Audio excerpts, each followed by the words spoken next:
orar para iniciar el mensaje del día de hoy. Padre, te doy gracias, Señor, por este día, por la oportunidad que nos das nuevamente de estar reunidos.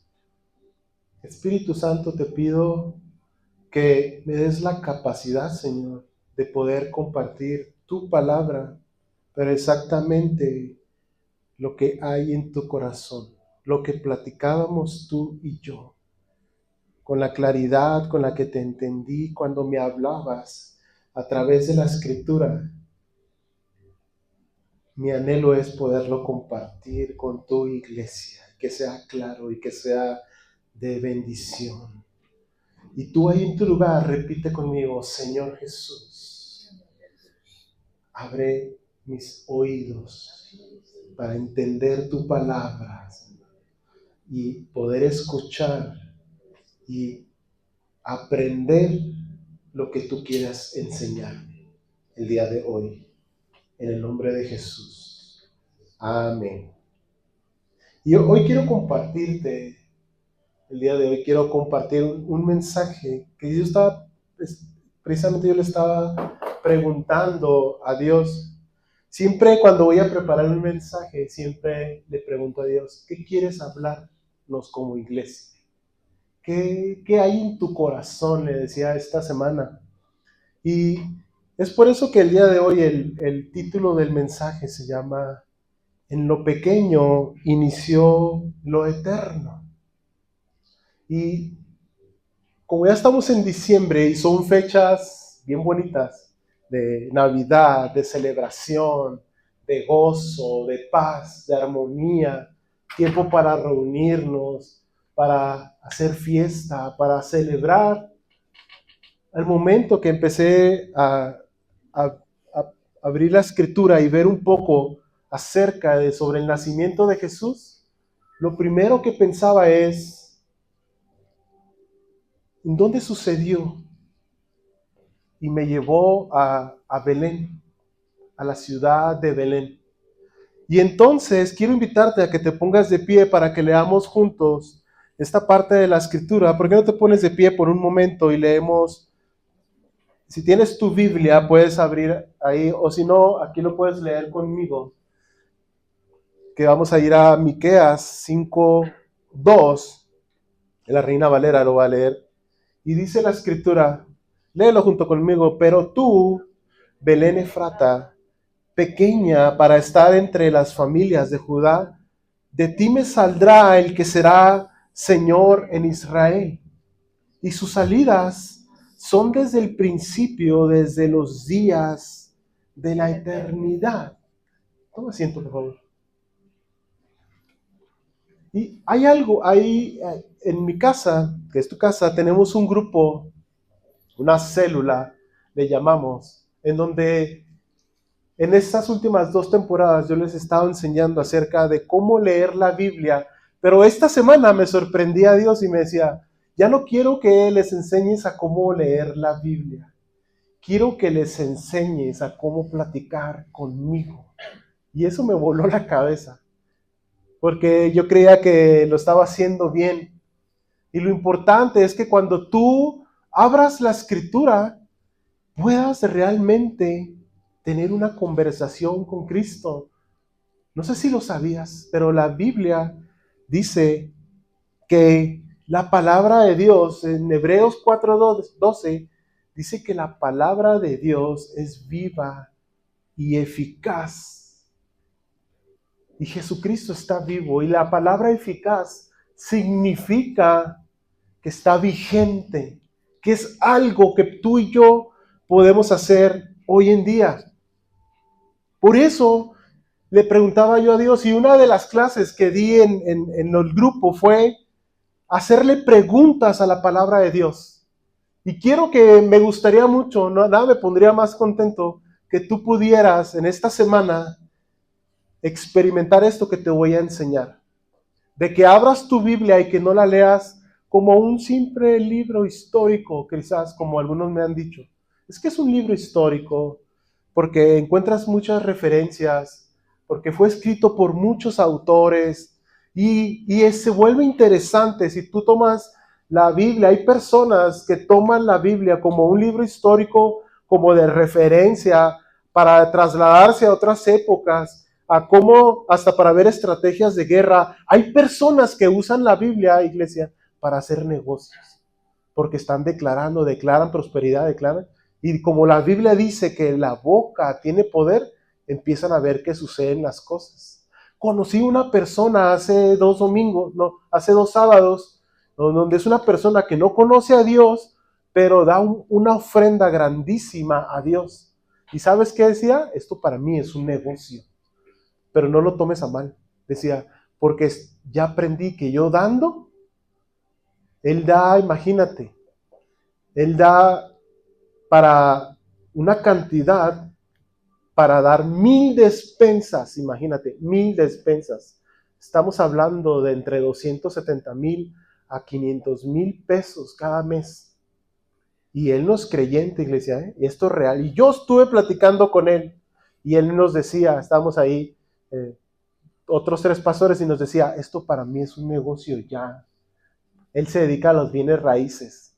Y él decía, porque yo te doy y en ese momento se empiezan a vender mis propiedades. Y recupero lo que te di ese día, dice, en ese día recupero lo que te di, dice, y se empieza a vender todo. Yo ya lo veo como un negocio. Pero lo que Dios quiere el día de hoy no es que lo veas como tal, sino que mi propósito es que te puedas encontrar con Cristo Jesús, con el Rey de Reyes, con el Creador, con el Señor de Señores. Por eso empecé, me decía él, pregúntame. Entonces yo me empecé a meter aquí a esta parte de Miqueas 2 y le dije, ¿por qué Belén? ¿Por qué nuestro Señor Jesucristo nació en Belén? Si escuchamos la palabra Belén, creo que es una de las ciudades más mencionadas, ¿verdad? En la historia. Cualquier persona que te diga Belén, tú ya sabes, te lleva a ese lugar donde nació Jesús. Pero no sé si te has tomado el tiempo de preguntarle el por qué Belén. Y sabes que en hebreo Belén significa la casa del pan, la casa del alimento. Y cuando Jesús estuvo aquí en la tierra, Él dijo, yo soy el pan de vida. Y es ahí donde esta conversación empieza a tomar sentido para mí, para Él no, ¿verdad? Obvio.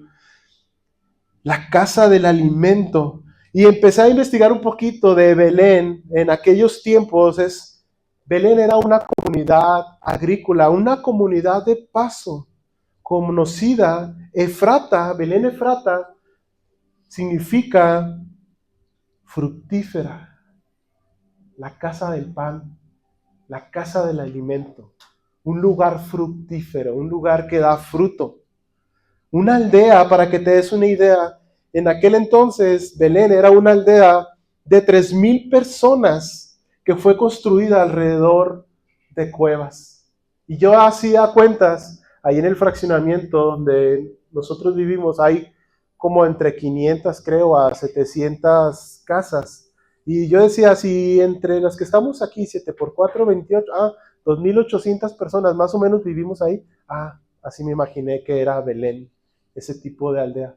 Una aldea que dice un pastor que es descendiente de su papá desde Belén, platicaba que su papá le decía, ellos se fueron a vivir a República Dominicana, pero él decía que su papá le decía, la ciudad de Belén es tan pequeña que los hombres prendían un cigarro y mientras se lo iban fumando en el camino, cruzaban la aldea. Así de pequeña era Belén, es Belén.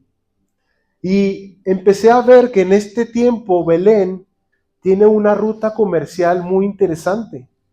Se encuentra entre 2 ciudades. Una es Jerusalén y otra es Hebrón.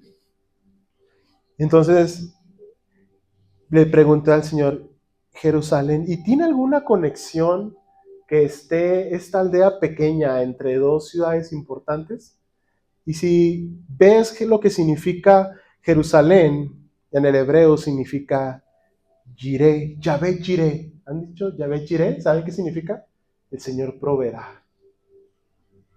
Y Shalem, que viene de Jireh, viene de dos partes, una es Jireh y otra es Shalem o Shalom. ¿Han escuchado Shalom? ¿Verdad? Que significa paz. Y Hebrón, entonces empecé a ver qué sucedía con la ciudad de Hebrón. Y Hebrón significa unir. Y tiene otra raíz que significa amigo, compañero.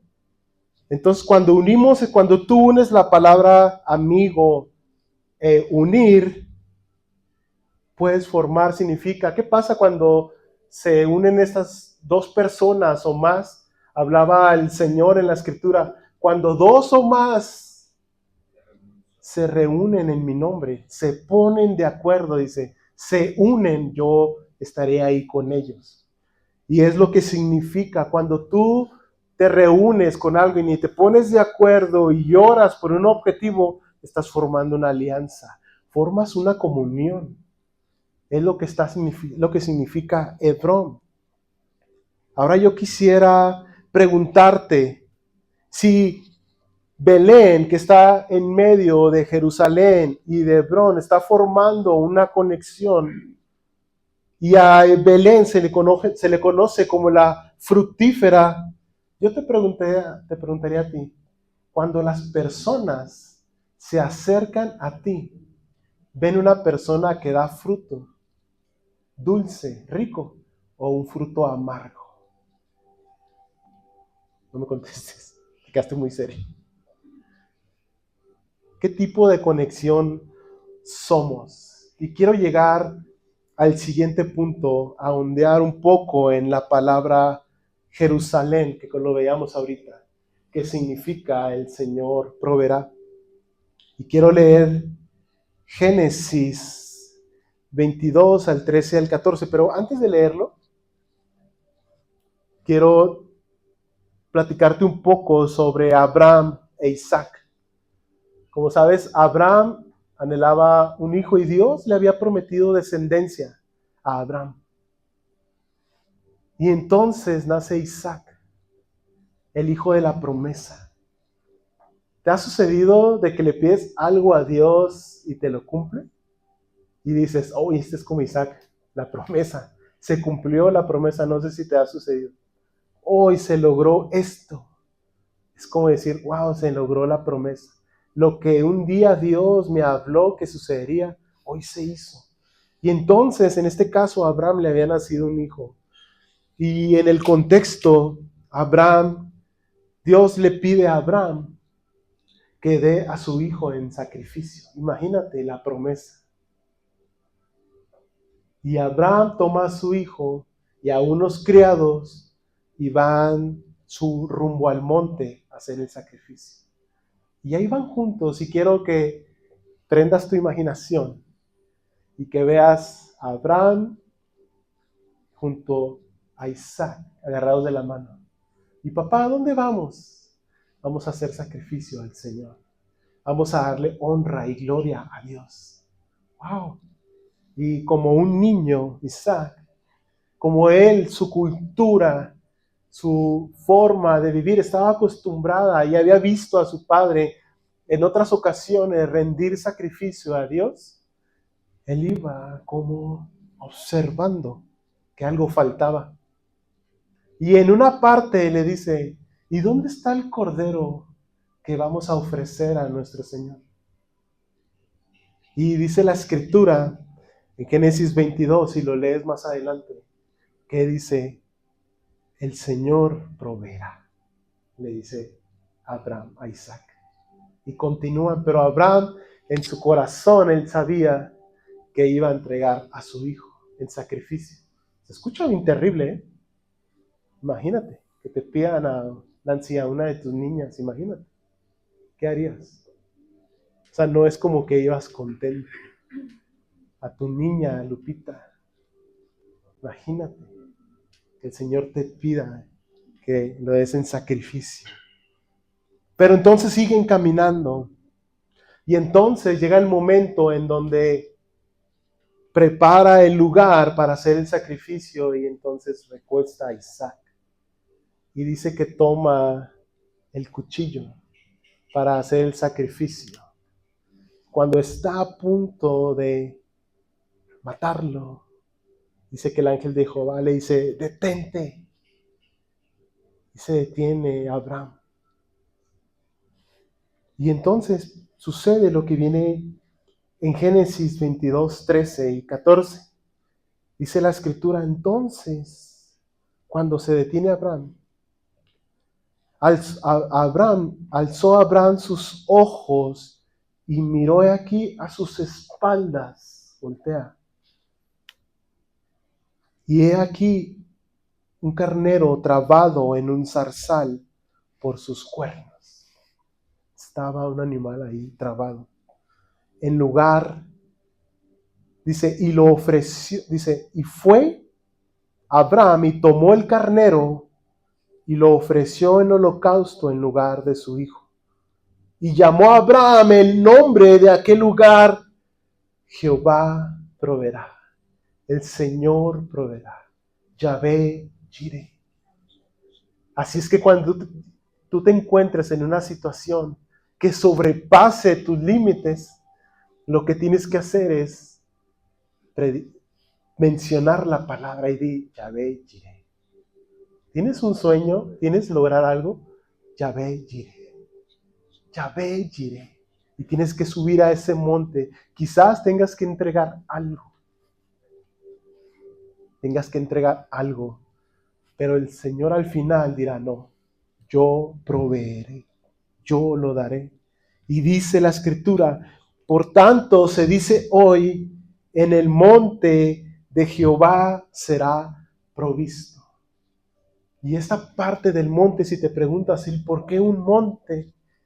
Porque un monte, para poder subir un monte es muy pesado. No sé si te ha tocado caminar. Subir, no son caminos fijos, agradables. Están llenos de espinas, de trabas. Incluso en algunos no hay lugar fijo para caminar. Incluso si vas a la barranca, está resbaloso. No sé si has tenido la oportunidad de ir a la barranca de Huentitán. Aún y aunque ahí ya está un camino trazado, la bajada te desgasta. El regreso es lo fuerte. Te desgasta. Marlene le dio vértigo, duró como una semana mareada un día que la llevé. El primero y el último que fue. Hasta el médico la tuvimos que llevar. Porque se le movía toda la tierra. Y eso es, por eso en el monte de las cosas, si todo fuera fácil, sería en plano. Llegarías pronto. El camino estaría libre. Y a veces yo me he preguntado, Señor, ¿por qué las cosas tienen que ser tan difíciles? ¿Por qué construir un matrimonio es tanto? 29 años. ¿Sabías? Mira, Gaby y Gustavo, 29 años de matrimonio. ¿Sabes en cuánto tiempo se puede destruir ese matrimonio? En 7 segundos. Lo que dura el término de una relación sexual. Imagínate, en 7 segundos. Destruyes 29 años de compañerismo, de amistad, de fidelidad, de amor, de confianza. Imagínate, en 7 segundos. Es un monte llegar ahí. Pero Dios lo que está diciendo aquí con la palabra y con la ciudad de Jerusalén es que el Señor proveerá. Y ahora quiero hablar un poquito de Belén, acerca de lo que hablábamos del significado. Porque en Juan 6, 32, 33, dice la escritura, léelo conmigo, y Jesús les dijo, de cierto os digo, no os dio Moisés el pan del cielo. Aquella vez que estaban siendo liberados del desierto. No fue Moisés quien les dio el pan del cielo, mas mi Padre os da el verdadero pan del cielo, porque el pan de Dios es aquel que descendió del cielo y da vida al mundo. Y Jesús les dijo, yo soy el pan de vida eterna. El que venga a mí jamás tendrá hambre y no tendrá sed. Ese es Jesús. Por eso la palabra Belén, ¿sí?, es paz, es pan, es alimento. Y quiero continuar con Efesios 2:16, que se relaciona acerca de Hebrón, que habla sobre lo que significa la ciudad de Hebrón. Y dice Efesios 2:16, y mediante la cruz, escucha, reconciliar, unir con Dios a ambos. ¿A quién? A Dios y a los hombres. Mediante la cruz. Fue necesaria la cruz. Fue la cruz, es necesario, el sacrificio fue, aunque fue muy triste y fue desgarrador, pero era necesario que por medio de la cruz, solamente por ella, seamos reconciliados con Dios. En un solo cuerpo, dice, matando en ellas las enemistades. Por eso la palabra de Hebrón significa amigo. Y ahorita lo vas a entender más. ¿Por qué? Porque antes éramos enemigos de Dios. Cuando no lo conocías, eras enemigo, no sé si lo sabías. Incluso si fueras ateo y jamás hubieras escuchado la palabra de Dios, aún así serías enemigo de Él. Pues no lo conoces. Ahora, ¿qué pasa si tú juntas Jerusalén, Belén y Hebrón? Traducido al español, diríamos lo siguiente, que viene aquí a continuación. El Señor proveerá el pan de vida eterna que trae paz al mundo para que podamos tener comunión con Él y podamos ser llamados hijos de Dios. Por eso escogió a Belén, pequeña, fructífera, quizás para en ese tiempo el mundo insignificante, pero Dios, aún en los nombres de las ciudades, en ese camino Él estaba trazando un futuro para ti y para mí, revelado en la Escritura. Eso pasa cuando tú le empiezas a preguntar a Dios cosas, Él te empieza a responder. Y no tienes que ser un teólogo, iglesia. Si tú te metes a Google, te va a salir todas estas definiciones. Por eso Jesús responde. Cuando yo leía esto, Jesús me estaba diciendo, yo soy el pan de vida. Ahí nací en lo humilde, en lo pequeño, en donde nadie se imaginaba que iba a nacer el Rey de Reyes, ahí en Belén, en una ciudad insignificante. ¿Y sabes qué? ¿Puedes aplicar esto para tu vida? Porque a veces tendemos a decir, es que si yo tuviera el consultorio de ese doctor, Edgar, es que yo no tengo el equipo de ese médico, yo lo quisiera tener. Y es que mi mamá, ¿por qué no me compró el carro así como mi compañera de la prepa? Si yo lo tuviera, ese carro, si yo tuviera ese teléfono. Y a veces nosotros mismos nos menospreciamos. No menosprecies los inicios pequeños. Si Dios te permitió iniciar o iniciar algo, no es porque te quiera hacer batallar, es porque Él sabe que puedes hacerlo. Los pequeños inicios son increíbles cuando llegan los logros. Cuando yendo la promesa se cumple, no hay nadie más que la disfrute. ¿Cuántos de aquí no conocemos un negocio que inició en un carrito y ahora tenga sucursales de negocios? No menosprecies la capacidad que Dios te ha dado. Hay gente que sin estudios ha hecho corporativos. Vean el OmniLife, donde va a ser el mundial. Ese hombre creo que vendía tortas ahogadas, tacos dorados. Y vean el imperio que logró. No menosprecies los pequeños inicios. No te menosprecies. Porque en vez de ser un vínculo para los demás, te puedes quedar ahí pequeño. Te puedes estancar. Pero Dios lo que nos está demostrando en la palabra es que aparte que es viva y eficaz y está vigente, si tú le crees, te puede llevar a los planes y sueños de Él. ¿No crees que son mejores sus planes que los tuyos? Yo creo que sí. ¿Le has preguntado qué quieres que estudie? ¿Qué quieres que haga con este trabajo? ¿Cómo quieres que me comporte en mi lugar de trabajo, con mi familia? Por eso te digo, sé un Belén.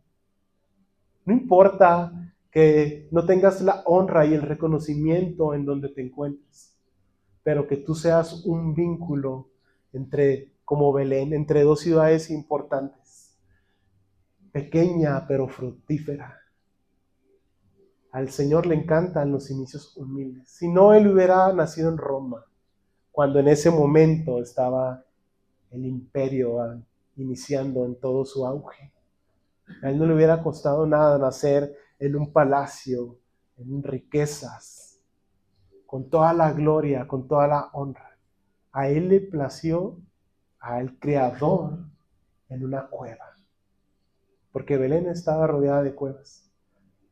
En una cueva, ahí estaba el pesebre, algo humilde, y no olía bonito ahí. Y no había servicios, y no había baños, y no había médicos, imagínate. Y hoy el Señor tiene algo bueno para ti. ¿Por qué no te pones de pie? Quiero terminar con esto.